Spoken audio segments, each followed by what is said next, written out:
Right out the gate, I am not quitting Destiny. I'm not quitting making videos, and I don't plan to anytime soon. So I just wanted to lock that down before we started with this. But I feel like most content pieces under this particular pretense recently have had a pretty doom and gloom tone, and I can imagine that some of you might getting a little bit tired of it. I mean, the doom and gloom tone is completely justifiable. I don't want to take that away from anyone. If you're displeased with the state of Destiny, you are more than justified in being so. But for those who wanted a little bit of hope for the future of Destiny, that's what I'm here to give you. And I'll explain why I genuinely think, I'm not kidding, I think Destiny is about to have a huge resurgence despite the recent travesties. And furthermore, I want to extrapolate on what will unfortunately happen if Bungie fails to deliver on that front. And don't get me wrong, we are not in a good place right now, in my opinion, and in the opinion of many others. We have lackluster content drops, we've been having price hikes, and we've been having what feels like daily server issues. And all of those deserve all of the negative attention that they are getting, 100%. But I just don't really feel like dogpiling on all of it right now. Not because I disagree with the criticisms, but just because I'd rather talk about what I'm excited for and optimistic about instead. This video is unscripted, just kind of from the heart, if you couldn't tell. Usually all my videos are scripted, but this one I'm just rolling with it. I want to open by saying that I think the return of Cade in the final shape, which we have already known from the final shape reveal stream teaser, I think it's way bigger and way more important and way more indicative of Bungie's future plans than we are giving it credit for. And to explain that, I want to go back a little bit to a couple points in Destiny's history. If you haven't been playing Destiny for a while, or maybe even if you have and you just kind of forgot, you'll probably remember 4 notable low points throughout the history of Destiny. The first one was kind of around the Destiny 1 launch period, where the game launched and like initially it was really good and people loved it. But over that first year, people felt like the game lacked a lot of depth and a lot of people kind of dropped off, and Destiny kind of had this reputation of being a little basic, and they lost a lot of their initial player base in that first year. So they dropped the Taken King as a response, which would be quote unquote over delivery, I guess you would call it, per their standard at the time. In reference to their GDC presentation, they said that over delivery is kind of something that they try to avoid nowadays, but Taken King would have definitely been considered over delivery. And it kind of had to be if Bungie wanted to recoup a ton of the players that they had lost and potentially bring on board any new ones. Another time this happened was with the launch of Destiny 2. Where you'll remember that the launch of Destiny 2 was really great for like the first 2 or 3 weeks. And then once people kind of realized that, again, the game kind of lacked depth, no random rolls on guns, there wasn't a whole lot to do. And then we went into Curse of Osiris and things got way worse. In fact, there is literally a quote from Bungie themselves where they say that in the era of like Curse of Osiris and during that year 1 period of Destiny 2, they were like 5 weeks away from shutting down Destiny. Like Destiny was 5 weeks away from its literal grave. And then after that, we had Forsaken, which is arguably the single best period in the entire history of Destiny 2. And ever since then, we've had Shadowkeep, we've had Beyond Light, we've had Witch Queen, which Witch Queen was pretty decent, and then we've had Lightfall. And I would say most of those expansions have not been particularly notable, right? I mean, they've been decent, don't get me wrong, but they were by no means anywhere near as notable and talked about and hyped up and incredible as things like the Taken King and Forsaken. So that kind of tells us that these, colossal DLCs that blow the world away only kind of show up when Bungie's back is against the wall, or when Bungie has an opportunity to capitalize greatly on releasing something expansive and amazing, generating a ton of marketing and hype around it to try and pull in as many players as possible, new and returning. And I want to look at what happened with Forsaken, because if you remember, one of the biggest things with Forsaken, one of the biggest things that got people's foots in the door, because remember, at the time of launching Forsaken, most people were fed up with Destiny. They were fed up with Year One. They were fed up with Curse of Osiris. Warmind I thought was actually okay, but you know, a lot of people had left by then. Despite how amazing Forsaken was, the people that returned to Destiny in Forsaken had no idea that it was going to be amazing when it returned. So the thing that brought them all back was the news that like shocked the gaming world was that Cayde had died.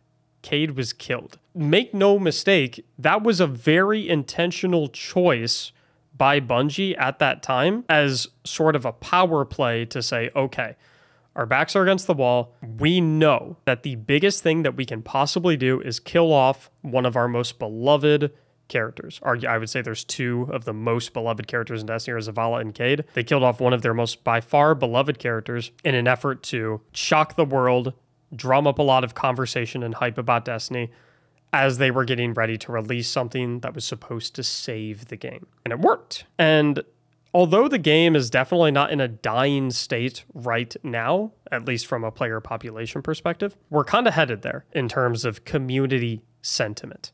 And I know that player charts are pretty high right now, and that is something to be optimistic about, but the narratives going around the community are very scary. And I think that the player charts being high right now could be a red herring and give us the impression that things are better than they actually are. Because I think the reason charts are high right now is because most players that are still playing Destiny at this point, despite how unsatisfied they are with the game, they've been with Destiny for so long that I'm mostly seeing the sentiment of, I'm sticking around until the final shape, I'm finishing what I started, and then I'm using final shape as a breaking off point to end the saga and say goodbye to Destiny because I can't take it anymore. Kind of like a sunk cost fallacy thing that we've got going on here. So I think that we are in a dangerous spot despite the charts not showing it, but I think there is hope that Bungie has plans to get us out of that dangerous spot, and I'll say why. Like I said, the return of Cayde I think is bigger than we're giving it credit for. I think Cayde as a character and how he has come out and back end of Destiny is indicative of when Bungie plans to go big. Because obviously Bungie didn't really plan to go that big on Shadowkeep. They didn't really plan to go that big on Beyond Light. They didn't really plan to go that big on Lightfall. They didn't plan to reinvent the wheel like they did with Forsaken. They didn't plan to create an amazing year worth of content like they did with Forsaken. And so as a result, they didn't really use any power moves to generate as much press and as much hype and as much yada yada about the game as humanly possible because they knew they didn't have anything to follow it up. And they knew that any press and conversation and hype that they generated with such a power play like killing Cayde or bringing back Cayde would have ultimately fallen flat. Because what happens in that situation is everyone is like, oh my God, Cayde's back, no way. And then they come back and then they play something like Lightfall. You think they're going to stick around?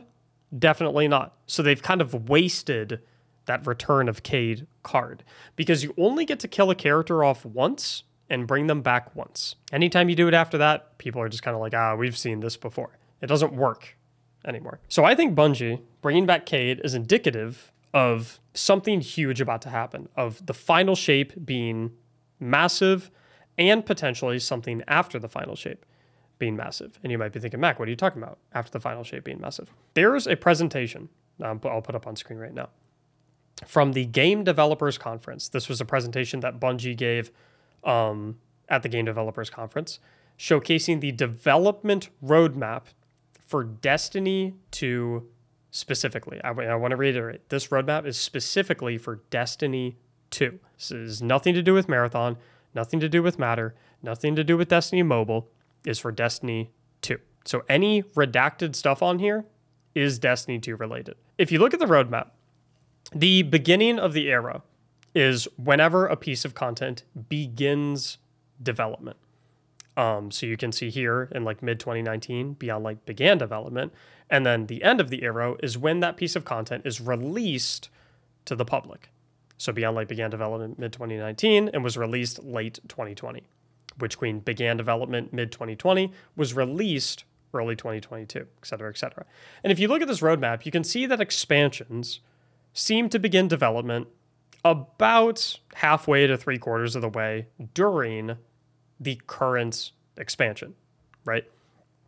But if you look at the final shape, which begins about halfway through the development of Lightfall. This chart obviously does go all the way to 2023, but you can see that Lightfall would kind of, the tip of the arrow would be just right about there. The final shape is starting development around halfway through Lightfall. Right under final shape, you see a redacted expansion-sized piece of content on the development roadmap that looks to begin development about 3 months after the final shape.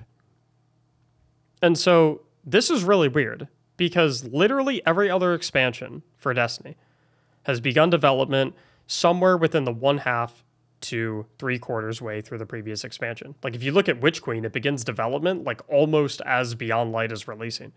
So for this redacted expansion-sized piece of content to begin development like right after the final shape gives me the impression that it's going to be released shortly after the release of final shape. And so you might think, well, why would they do that? They still have all the 4 seasons to do with the final shape expansion, right? Just the same way that they did the 4 seasons with Witch Queen, 4 seasons with Lightfall. And I'm not entirely convinced that the final shape is going to be like our traditional expansions that we have seen that has 4 seasons. Think about this. This is the end of the Light and Dark saga. It'd be kind of weird, right? If we played through the entire final shape campaign and then in the final mission, something happens with the Witness. It'd be really weird if we didn't kill him, or at least end the conflict in some manner. You know what I mean? It'd be really, really weird if we played through the final shape campaign, bunch of stuff happens, the Witness gets away or something, you know, whatever, or he beats us. And then we carry out the rest of the final arc of Destiny Saga through seasonal story campaigns. And then a year later, after Final Shape, after surely many people have already walked away from Destiny because people don't usually stick around for the seasonal content as much, a year later, in the 4th season of the Final Shape, that's when we wrap up the saga in like a seasonal final mission. You know what I mean? To wrap up the Light and Dark saga. Let me propose this to you, what I think might be more likely. We get the Final Shape released. The Final Shape campaign occurs. Something happens. We kill the Witness beats us.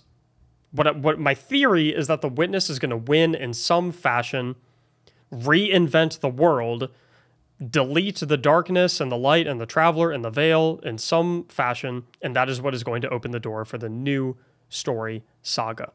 That's going to happen in the campaign. That's my theory. Then, along with the Final Shape, we will also get a season side by side with it, and that season will showcase the aftermath of all that has occurred and slowly transition us to what will be the new story saga. Then, after the 1st season of the Final Shape, approximately 3 months after the release, which again, this redacted size piece of expansion content began development, my theory is that we are going to get another expansion-sized piece of content that is going to kick off the brand new saga of Destiny 2, the brand new story saga that will be segued into by the season that we get alongside the Final Shape. So I believe the timeline is going to go Final Shape. Big things happen with the Witness. Season that launches alongside Final Shape segues us into the new expansion that begins Destiny 2 Chapter 2, or whatever it is. Again, this is all speculation based on a single screenshot. But here is why I think that's so likely. Bungie knows when it's do or die, and they know when they have an opportunity to capitalize on marketing the best possible version of Destiny available. They know when there's an opportunity to bring on as many new players as possible. They know when there's an opportunity to bring back as many returning players as possible. And something like a brand new saga to Destiny's story is a perfect time for that. A big issue people have with getting into Destiny is that they feel like it's too late to get in. Or a big issue with people that also might have returning to Destiny is the same thing. They feel like they've missed too much. So a brand new story saga is the absolutely perfect time to bring people back in because they'll feel, oh, I can start fresh along with everyone else and hop in, which makes it the best time for Bungie to have a massive, focused, targeted marketing effort that explodes across the internet, that they spend a bunch of money on, that they showcase far and wide, and that is kicked off by the return of Cade 6, which, if you remember, the previous biggest event talked about across all of social media about Destiny 2 was the death of Cade 6. which is what brought people back for Forsaken and saved Bungie's game. This is the perfect time for Bungie to show us what they've got. And if they don't, then I worry. We'll get to that in a second. I first want to talk about how we got to this point, because you might be thinking, like, Mac, that's so not Bungie. Have you seen what's been going on with Destiny recently? That makes absolutely no sense. They clearly don't care about the game. Why would they put all this effort into reinvigorating it and bringing back a ton of players and doing something insane? And I first want to start by saying Destiny is Bungie's moneymaker. Yes, they just got acquired by Sony, and that gave them a ton of money. But in terms of constant income, Bungie does not bring in any money from anything other than Destiny right now. Now, sure, they're working on Marathon, and they're working on Matter, and maybe something else, maybe a TV show, who knows. But there is absolutely zero guarantee whatsoever that any of those perform well in any capacity. There is no guarantee that they have longevity. There is no guarantee that they pop off. There is no guarantee that people love them. So it'd be kind of silly from a business perspective to kind of throw away Destiny and give up on Destiny. It makes zero sense. And I know that people think that Bungie is, kind of dumb right now because of the way that Destiny has been treated, but I guarantee that Bungie is not dumb and they do know what they're doing. And so you might say, okay, well, if they're not dumb and they know what they're doing, why has Destiny been neglected so much? If Destiny's their moneymaker and Destiny is their lifeblood, why are they not paying attention to it? Two reasons. The first is obviously Marathon. They moved a lot of resources over to work on Marathon, and that is very obvious at this point. Hopefully, as Marathon releases, finish its early development cycles, hopefully they'll be able to get more resources and attention back to Destiny, which I think aligns with that Game Developers Conference roadmap that we had showed. The second reason that they're kind of neglecting Destiny is because they can. We have shown them that even if they give us under delivery, lackluster content, bad servers, and overall just kind of systems that are disrespectful of players' time and investment, we've shown them that we'll still give them our money. We have shown them that we are willing to put up with it, and we will still pay them whether they release a terrible season with barely anything or an amazing season with a ton of stuff. Now, I'm not telling you that you should stop playing Destiny or stop buying Destiny expansions. If you enjoy Destiny in any capacity, keep spending money on it. I am not here to tell you how to make your financial decisions. I plan to continue paying for Destiny. I plan to continue buying Destiny. I plan to continue playing Destiny. I think something that is reassuring is Bungie's neglect of Destiny will not be accepted for much longer because, like we said, it is do or die for Destiny. And so this should give you a hint of fear, but also a hint of optimism, depending on whether or not you think that Bungie is aware of where they currently sit. As I said before, a lot of people that are still with the game are mainly here, despite disliking it, because they are going to finish what they are started. I've invested too much time into Destiny. I might as well finish it out in the final shape, and then I can leave, is the sentiment of most people that are not currently happy with Destiny. But if we're being 100% honest with ourselves, that's not entirely the case.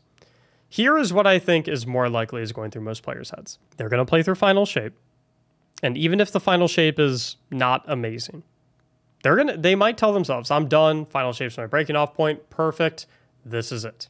I can leave now, I'm gone. We all know deep down that most of us are going to at least try whatever the very first expansion is of Destiny's new saga. I don't know to what degree it's going to be different. I don't know if they're going to change a bunch of characters. I don't know if they're going to change planets. I don't know what's going to happen as we transition into that new saga. But surely it's going to feel more new and fresh than any other expansion we've had so far because the story focus is going to be completely different.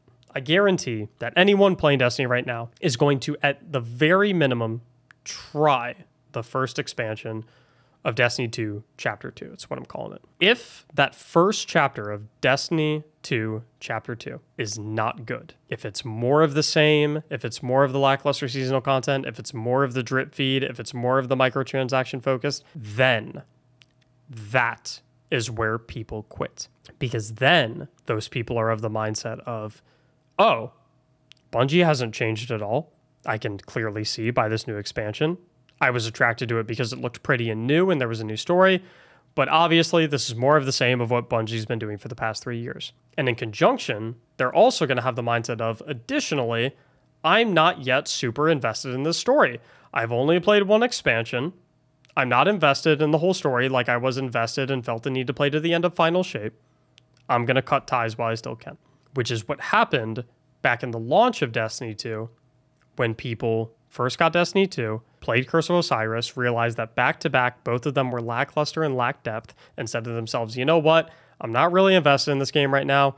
I've only played 2 expansions. I'm just going to cut ties. So Bungie needs to be very careful and very, very, very focused on how these next 2 expansions go. And I think they know how important these next 2 expansions are, because would they really be bringing back Cade 6 if they didn't have plans to do something big? This is prime opportunity to bring on a ton of brand new players, a ton of returning players, and show them that we have learned from our past mistakes.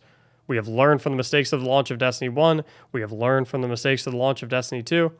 We are ready to start Destiny 2 Part 2 right, with a big boom, a big marketing effort, a big push to get people on board. This is where they're going to put their all in, and this is where they're going to shine. Because if they don't, then we know what happens. That's just my thoughts, though. I'm a random guy on the internet. If you think differently, it's completely okay. Feel free to let me know down below what you think is going to happen, and have a great day.